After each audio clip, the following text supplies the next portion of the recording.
Good morning. Welcome to the simple thought from the Word of God this morning. I hope you're awake enough for it.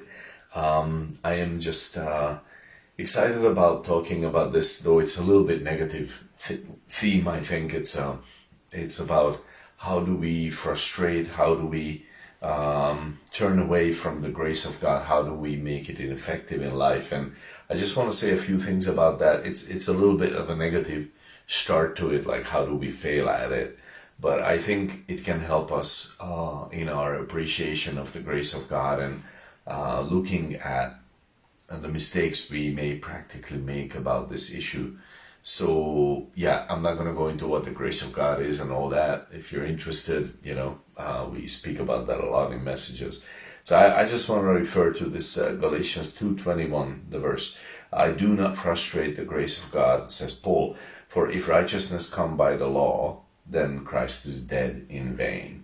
So that's a very categorical statement. He is saying, if in salvation righteousness came because we behaved according to the law, we lived according to the law, then why did Christ have to die there? That's just not, that wasn't necessary, or it had no effect because we could do it on our own.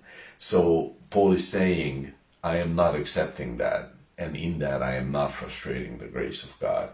So when I try to mix in my works, my good deeds to please God, like to be accepted in salvation or to be accepted in Christian ministry or Christian walk, it's not just a small failure. Paul here is saying that this is a major thing. Now I could think, well, I'm just trying to behave a little bit to make myself more acceptable to God in this, and God is saying that's not a small thing.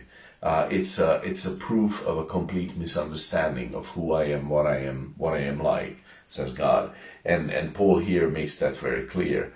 When you mix in works with the grace of God, when you try to mix those two things, you are actually telling God and the devil also that you do not know God, and maybe even that you're not even interested in knowing Him as He is meant to be known, because in 1 Peter 5:10 He is meant to be known as the God of all grace.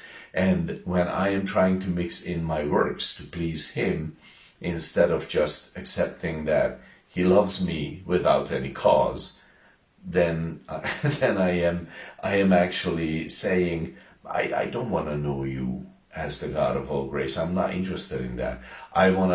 You are who you are, whatever. I'm going to add my work, and that's totally alien from you. And I'm going to say that that's part of why you like me. And God is saying, that's not how it works. You cannot live up to it. That's not the point. So let me just read this other verse from Galatians chapter 5, verse 4. Christ is become of no effect to you. Whosoever of you are justified by the law, you are fallen from grace. Same reasoning again, but a very important point. He is saying, you are not in the sphere of influence of Christ if you try to be justified before God by the law, and you have fallen, you have broken away from grace.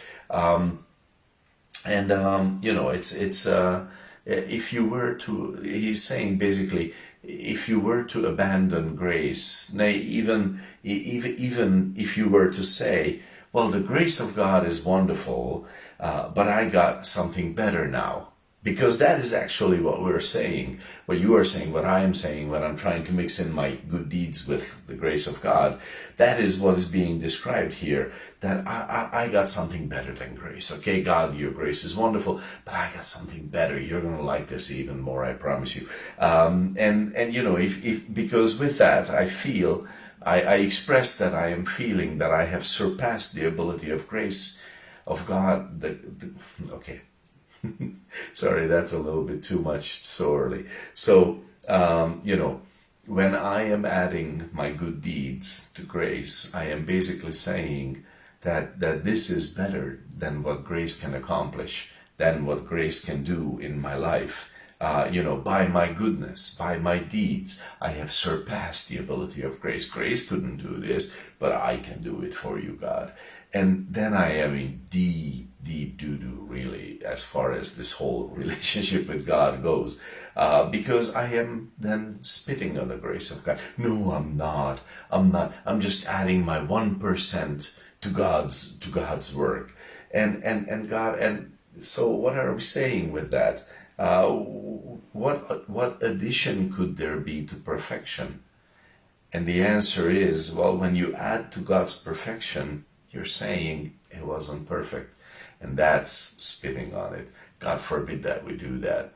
So, yeah, it's all grace, and have a good meditation about that.